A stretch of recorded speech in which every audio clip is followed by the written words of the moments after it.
எத்தனை பேர் விசுவாசிக்கிறீங்க? ரொம்ப கம்ஃபர்டபுளாக எல்லோரும் தூங்கிட்டு இருக்காங்க, அப்படி தானே?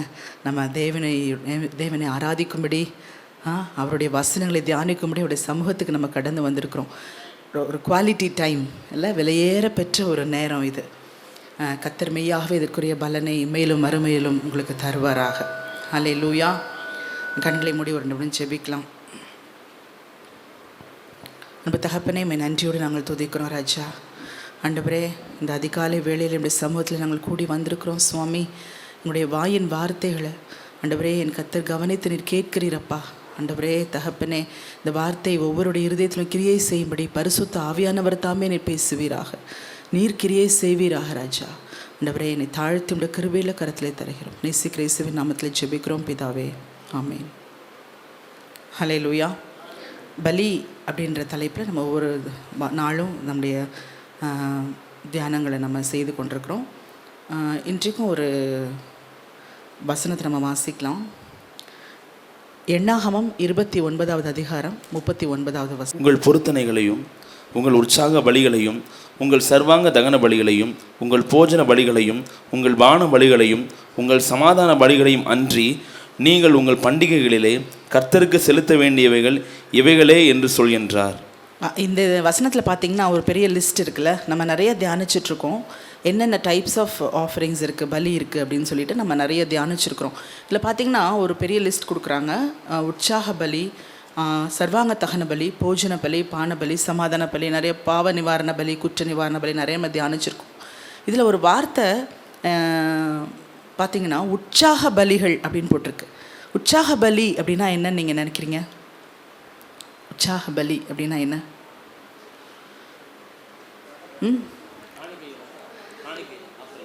அதாவது வேதம் ரொம்ப தெளிவாக சொல்லுது. இப்போ பலி அப்படின்னாலே பார்த்திங்கன்னா, பலி அப்படின்னா நமக்கு நினைவு வருது யார் அப்படின்னா இயேசு கிறிஸ்து, அப்படி தானே? ஆண்டவராக இயேசு கிறிஸ்து என்ன செய்தார்? தம்மையே பழுதற்ற பலியாக நமக்காக ஒப்பு கொடுத்தார். பழைய ஏற்பாட்டில் பார்த்திங்கன்னா நிறைய பலிகளை குறித்து நம்ம பார்க்குறோம். நிறைய பேர் தேவனுக்கு பலி செலுத்தியிருக்கிறாங்க. நோவா, ஆபிரகாம், சாமுவேல், சாலமோன், நிறைய பேர் நம்ம பார்க்குறோம். நிறைய பேர் கர்த்தருக்கு பலி செலுத்தியிருக்கிறாங்க. அந்த பலிகள் எல்லாவற்றிலும் பார்த்திங்கன்னா எதுக்காக அவங்க பலி செலுத்துகிறாங்க அப்படின்னா, ஒவ்வொரு இடத்துலையும் ஒரு காரியத்துக்காக அவங்க அந்த இடத்துல பலி செலுத்துகிறாங்க. இப்போ நோவா பார்த்திங்கன்னா, நோவா கர்த்தருக்கு நன்றி செலுத்துகிறதுக்காக ஒரு தேங்க்ஸ் கிவிங் அந்த இடத்துல பார்க்குறோம். பலி அப்படின்னாலே நன்றி அறிதல், பலி அப்படின்னாலே உடன்படிக்கை, பலி அப்படின்னாலே பரிசுத்தம், பலினா அர்ப்பணிப்பு, பலி அப்படின்னா சுத்திகரிப்பு, நிறைய காரியங்கள் இந்த பலியில் இருக்குது.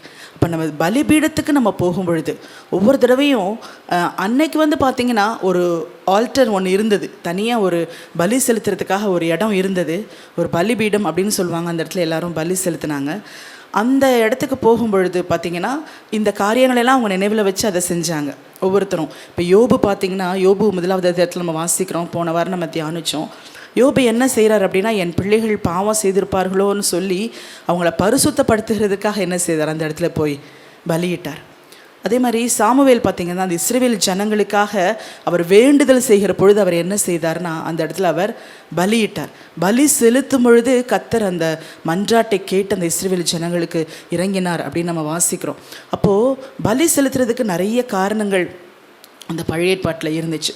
அது சரீர பிரகாரமான ஒரு விஷயம். அது அன்னைக்கு செலுத்தினது. இன்றைக்கி நம்ம பலி செலுத்துறது என்ன அப்படின்னு பார்க்கும் பொழுது, இன்றைக்கு நம்ம போய் பலி செலுத்த முடியுமா? அந்த மாதிரி ஒரு காளையோ ஒரு வெள்ளாட்டு கடாவையோ ஒரு இளங்காளையோ போய் நம்ம பலி செலுத்த போகிறதில்ல.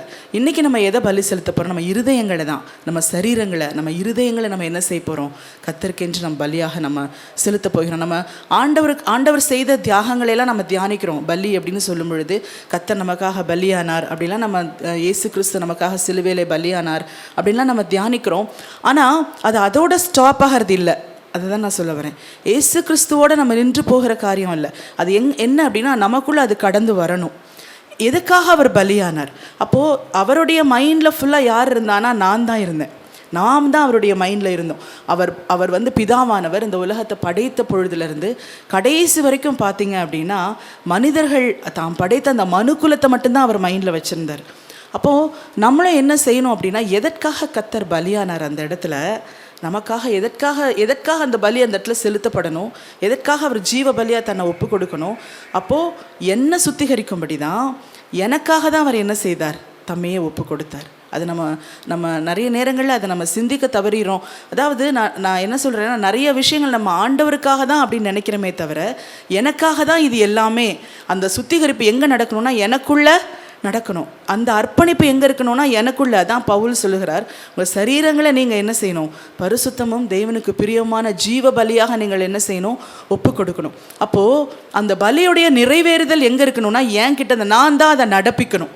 அது எங்கே முடியுது அப்படின்னு சொன்னால், கிறிஸ்து அந்த சிலுவையில் துவக்கின அந்த காரியம் எந்த இடத்துல முடியுதுன்னா எனக்குள்ளே தான் அது முடியுது. ஹல்லேலூயா. அது எனக்காக தான் அவர் பலியாகும் பொழுது எனக்குள்ளே தான் அது முடியுது. அப்போது நான் தான் அதை நிறைவேற்றணும். அந்த சித்தத்தை, அவருடைய சித்தத்தை நிறைவேற்ற வேண்டியது யார் அப்படின்னு சொன்னால் நான் தான். அது அந்த அந்த காரியத்தை நம்ம நிறைய நேரங்களில் நம்ம யோசிக்க தவறிடுறோம். நான் என்ன சொல்ல வரேன்னா, இந்த இடத்துல பார்த்தீங்கன்னா இதில் ஒரு காரியம் போட்டிருக்கு, உற்சாக பலி. அதை தான் நம்ம ஸ்டார்டிங்கில் பார்த்தோம், அப்படி தானே? இந்த உற்சாக பலி அப்படின்னா என்னென்னு நான் தியானித்து பார்க்கும் பொழுது, நிறைய இடங்களில் ரெஃபரன்ஸ் எடுத்து பார்க்கும் பொழுது, அந்த உற்சாக பலினா என்னென்னா மனப்பூர்வமாக கர்த்தருக்கு காணிக்கையை செலுத்துறது. நிறைய நேரங்களில் ரெண்டு விஷயம் அந்த பலி செலுத்தும் பொழுது, லேவியராகமம் முழுவதும் நம்ம வாசித்து பார்க்கும் பொழுது 2 காரியத்தை கர்த்தர் ரொம்ப முக்கியமாக சொல்கிறார். ஒன்று என்ன அப்படின்னா, பழுதற்ற பலியாக இருக்கணும். அதாவது பலி கொடுக்குற அந்த பொருள் இருக்குது பார்த்தீங்களா, அந்த ஒரு எதை பலி கொடுக்குறோமோ அந்த பலி கொடுக்குற அந்த பொருள் எந்த ஒரு பழுதும் இல்லாமல் இருக்கணும். அதாவது அதற்கு ஒரு கை உடைஞ்சதோ, கால் முடமானதோ, ஏதாவது ஒரு சின்ன குறை இருந்ததுன்னா அதை கர்த்தருக்கு என்ன செய்யக்கூடாது, பலி செலுத்தக்கூடாது. அதில் ரொம்ப கவனமாக நம்ம இருக்கணும். இன்றைக்கு அந்த ஆசாரியர்கள் என்ன செய்வாங்கன்னா, செக் பண்ணுவாங்க. அந்த பலிக்கு கொண்டு வந்திருக்கிற பொருள் என்ன செய்வாங்க, செக் பண்ணுவாங்க. செக் பண்ணி அது பழுதற்றதாக இருந்தால் மட்டும்தான் கர்த்தருக்கு அதை பலியாக செலுத்தினார்கள். அதே தான் நம்ம இடத்துலையும் கர்த்தரை எதிர்பார்க்கிறார். நம்முடைய எல்லாமே, நாம் கர்த்தருக்கு கொடுக்குற எல்லாமே முதன்மையானதாக இருக்க வேண்டும். ஹல்லேலூயா. பழுதற்றதாக இருக்கணும். பழுதற்றதாக இருக்கணும்னா என்ன? இப்போது நம்முடைய அந்த நீதிமொழிகள் 3வது அதிகாரத்தில் நம்ம வாசிக்கிறோம், எல்லா முதற்பலனாலும் நீ கர்த்தரை கனம் பண்ணு. நம்ம சொல்கிறோம், ஒரு மரத்தில் ஒரு காய் வந்தால் கூட நம்ம என்ன செய்கிறோம், அது முதல்ல நம்ம ஆண்டவருக்கு அப்படின்னு கொண்டு போய் கொடுக்குற ஒரு வழக்கம் நமக்கு இருக்குது. ஆனால் அதே மாதிரி நம்முடைய காரியங்களை எல்லாவற்றையும் முதன்மையானதை கர்த்தருக்கு நம்ம செலுத்துகிறோமா? யோசிச்சு பாருங்கள். எல்லாவற்றிலும் என்னுடைய நேரம், என்னுடைய இம்பார்ட்டன்ஸ், எல்லாமே ப்ரையாரிட்டிஸ் எல்லாத்துலேயுமே நான் கர்த்தரை முதன்மையாக வச்சுருக்கேனா? யோசிச்சு பாருங்களேன். இன்றைக்கி நிறைய நேரங்களில் நிறைய பேர்கிட்ட கேட்கும் பொழுது அந்த டைம் அப்படின்றது எனக்கு இல்லை. எல்லாவற்றுக்கும் நமக்கு நேரம் இருக்குது, அப்படி தானே? நம்ம வேலை செய்கிறதுக்கு, நம்முடைய காரியங்கள் எல்லாவற்றையும் செய்கிறதுக்கு நமக்கு நேரம் இருக்குது. ஆனால் கர்த்தருக்கு செலுத்துகிற நேரத்தில் நம்ம எப்படி இருக்கிறோம்? அந்த முதன்மையான நேரத்தை நம்ம கர்த்தருக்கு கொடுக்குறோமா? நம்முடைய காரியங்கள் எல்லாவற்றிலும் புட் காட் ஃபர்ஸ்ட் அப்படின்னு சொல்லுவாங்கல்ல, எல்லாவற்றிலும் நம்ம என்ன செய்யணும், கர்த்தருக்கு முதன்மையானதை கொடுக்கிறவர்களாக நம்ம இருக்கணும். அதை கர்த்தர் அதான் பழுதற்றது. இப்போது டயர்டாக போய் கர்த்தருடைய சமூகத்தில் உட்காரோன்னு வச்சுக்கோங்களேன். அந்த டைமில் நம்ம ஆண்டவர் நம்ம மனப்பூர்வமாக நம்ம அந்த இடத்துல நம்ம ஜெபம் பண்ண முடியுமா? யோசிச்சு பாருங்கள். ஆண்டவருக்கு அந்த நேரத்தில் கொடுக்க முடியுமா? ஃபாஸ்ட் பண்ணும்போது கூட நான் கவனிச்சிருக்கிறேன், நம்ம என்ன செய்கிறோன்னா, பசிக்கும் பொழுது தான் நம்ம என்ன செய்கிறோம், நிறைய நேரங்களில் ஜெபிக்கணும் அப்படின்னு நம்ம நினைக்கிறோம். அப்போது அந்த டைமில் ஃபாஸ்ட் பண்ணும்பொழுது முதலாவது நம்ம என்ன செய்யணும்னா ஜெபிக்கணும். முதல்ல நம்ம உபவாசிக்கிறோம் அப்படின்னா முதலாவது நம்ம ஜெபிச்சிடணும். ஜெபிச்சுட்டு தான் மற்ற வேலைகளை நம்ம பார்க்கணும். அப்போ நம்ம என்ன செய்யணும்னா, அந்த ஃபாஸ்டிங்கில் லாஸ்ட் ஸ்டெப்பாக என்ன வச்சுக்கிறோன்னா, அந்த லாஸ்ட் ஃபேஸாக என்ன வச்சுக்கிறோன்னா, அந்த ப்ரேயரை வச்சுக்கிறோம். அப்படி இல்லை, ஆரம்பத்திலே நம்ம என்ன செய்யணும், ஃபாஸ்டிங் அப்படின்னாலே ப்ரேயராக தான் இருக்கணும். அப்படி ஒவ்வொரு காரியத்திலையும் என்னுடைய காணிக்கைகள் பாருங்கள், நம்ம தசம பாகம் நம்ம கொடுக்குறோம், கரெக்டாக கர்த்தரிடத்தில் நம்ம கொடுக்குறோமா?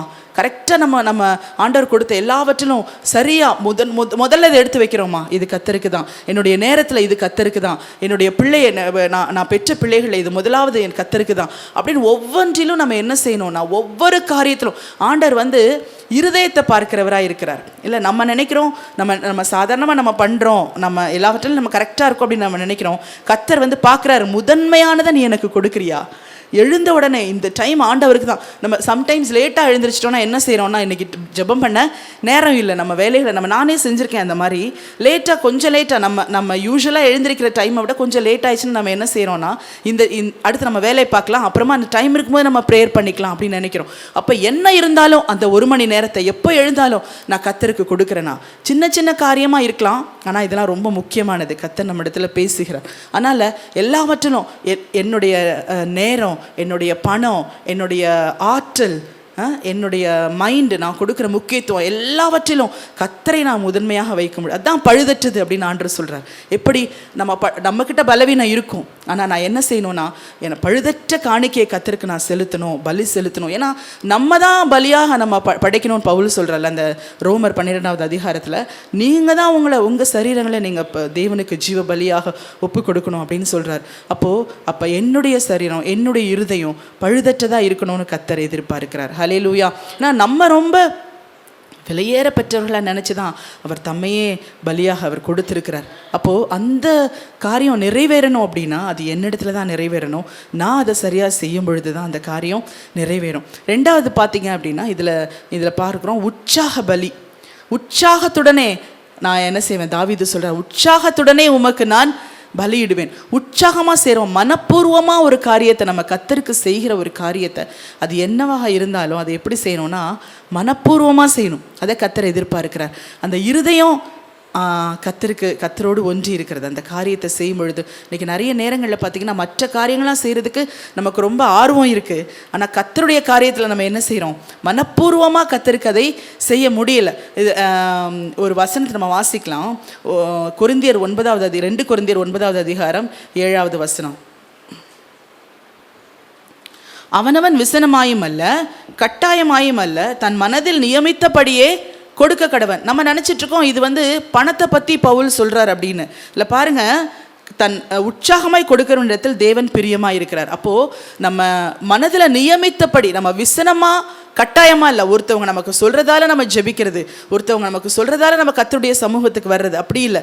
நாட் அவுட் ஆஃப் கம்பல்ஷன், ஐயோ போகணுமே, இதை செய்யணுமே, அதை ஒரு எப்படி சொல்ல, ஒரு ப்ரொசீஜராக, இது இப்படி இந்த நாளில் ஒரு மீட்டிங் நடத்தினா நம்ம போய் அட்டன் பண்ணணும் அப்படின்றது நம்ம ரொட்டீனாக அப்படி கிடையாது. அதை எப்படி செய்யணுமா, மனப்பூர்வமாய் அதை செய்யும் பொழுது, உற்சாகமாய் கொடுக்கிறவன் இடத்துல தேவன் பிரியமாக இருக்கு. நம்ம தேவனுக்கு எதை கொடுத்தாலும் அதை எப்படி செய்யணும், உற்சாகமாக. அதான் உற்சாக பலின்னு ஒன்று அந்த இடத்துல கொடுத்துருக்குறாங்க. அதில் பார்த்தீங்கன்னா எதை நீங்கள் கர்த்தருக்கு செலுத்தினாலும் அதை பழுதற்றதாக செலுத்தணும், ரெண்டாவது உற்சாகமாய் செலுத்தணும் அப்படின்னு போட்டிருக்கு.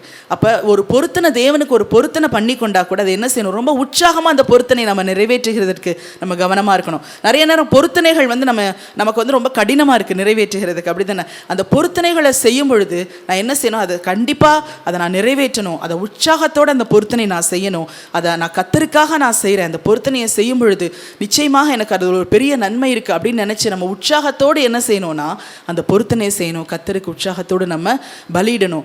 தாவீது சொல்கிறார் 119வது அதிகாரம் 108வது வசனத்தில், கர்த்தாவை என் வாயின் உற்சாக பலிகளை நீர் அங்கீகரித்து உமது நியாயங்களை எனக்கு போதித்தருளும். தாவீது நிறைய இடங்களில் சொல்கிறார், நான் உற்சாகத்துடனே உமக்கு பலியிடுவேன். சங்கீதம் 54:6வது வசனத்தை நீங்கள் பார்த்தீங்கன்னா, நான் உற்சாகத்துடன் உமக்கு பலியிடுவேன். அப்போ அந்த உற்சாகத்தை கர்த்தர் எதிர்ப்பார். உற்சாகம்னா என்னது, ஹோல் ஹார்ட்டடாக சந்தோஷமாக கர்த்தருக்கு நம்ம செலுத்துறது தான் கர்த்தர் எதிர்பார்க்கிறார். ஹல்லேலூயா.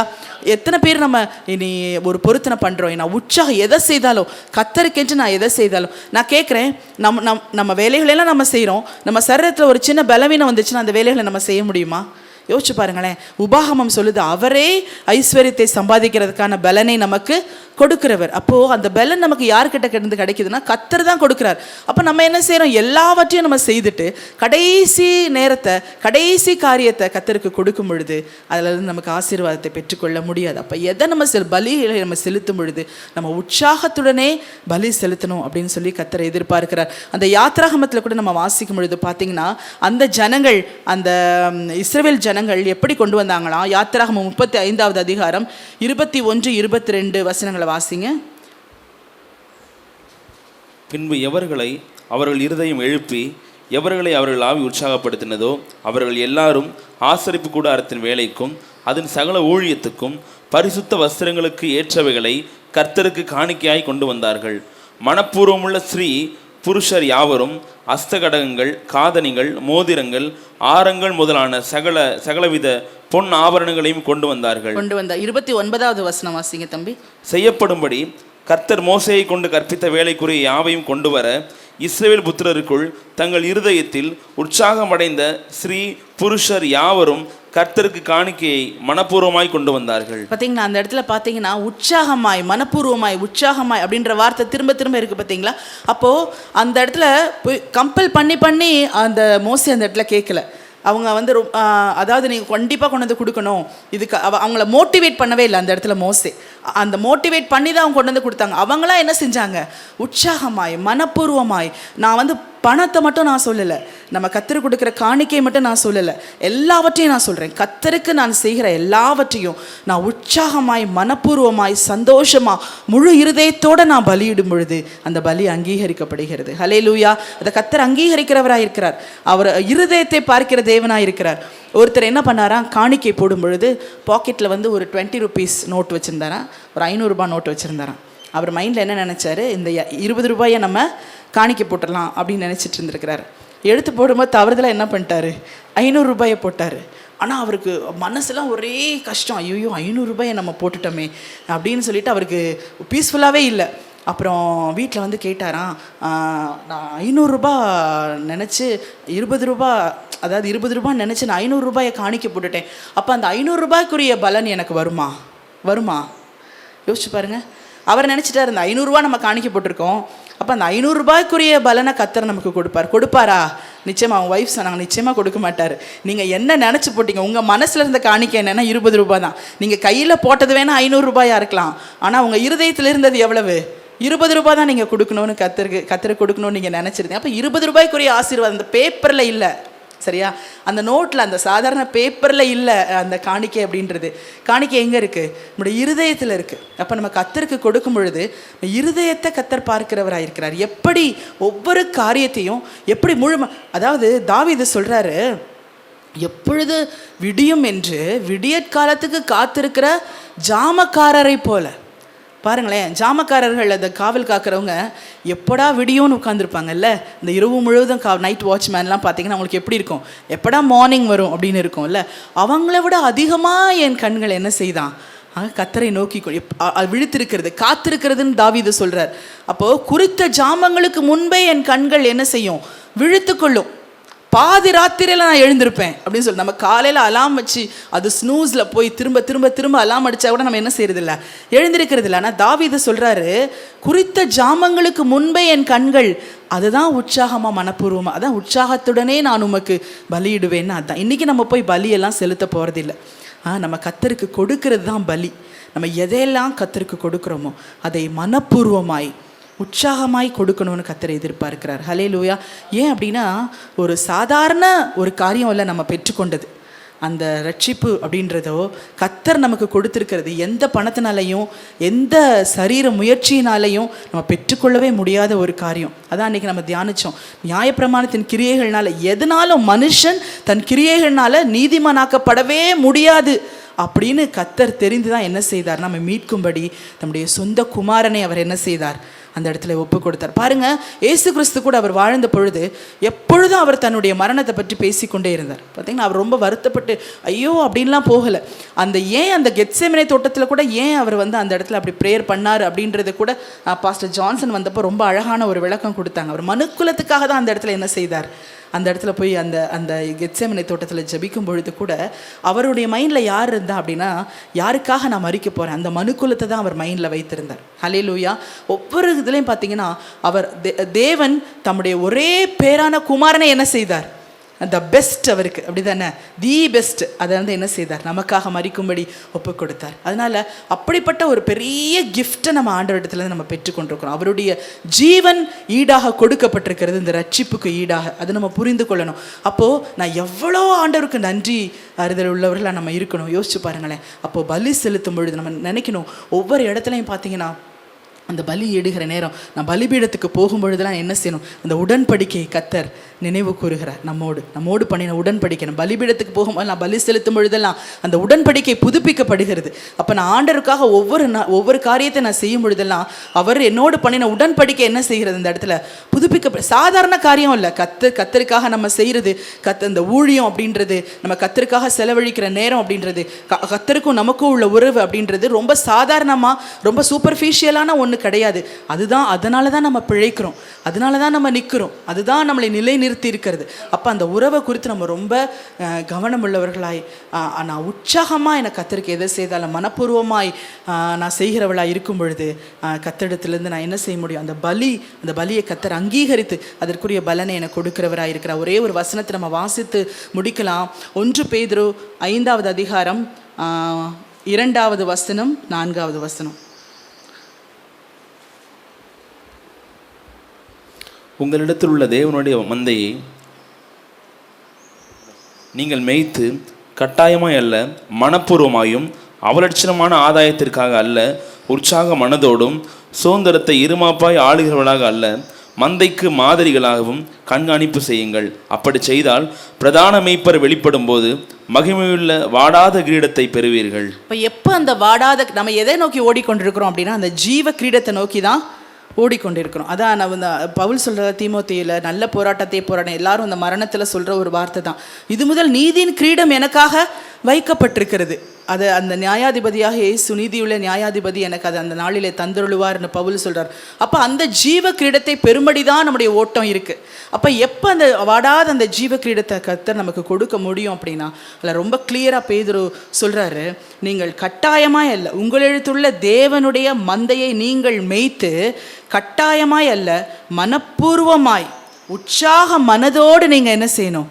அந்த கண்காணிப்பு வேலையை, நீங்கள் செய்கிற காரியங்களை மனப்பூர்வமாய் உற்சாக மனதோடு செய்யும் பொழுது அந்த வாடாத கிரீடத்தை கர்த்தர் நமக்கு அந்த நாளிலே தந்தருளுகிறவராக இருக்கிறார். ஹல்லேலூயா.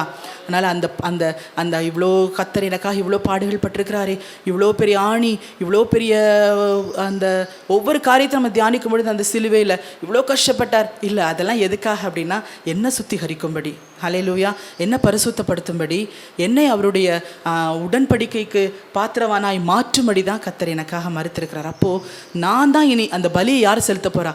நான் தான் செலுத்த போகிறேன். நான் செலுத்துகிற பலிகளை நான் மனப்பூர்வமாய் உற்சாகமாய் பழுதற்ற பலியா நான் செலுத்தும் பொழுது கர்த்தர் அதை அங்கீகரித்து என்னை ஆசீர்வதிக்கிற தேவனாய் இருக்கிறார். ஹல்லேலூயா. நம்ம கண்களை மூடி நம்ம ஜெபிக்கலாம்.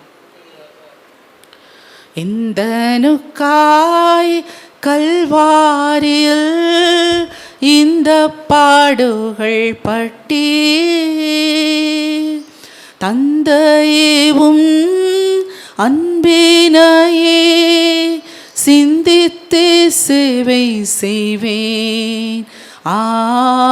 தந்தையே அன்பினையே சிந்தித்து சேவை செய்வேன். விலையேறு பெற்ற திரு ரத்தமே அவவிலாவினின்று பாயுதே. விலையேறு பெற்றோனாய் என்னை மாற்ற விலையாக ஈந்தனரே. விலையேறு பெற்ற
அந்த நாளை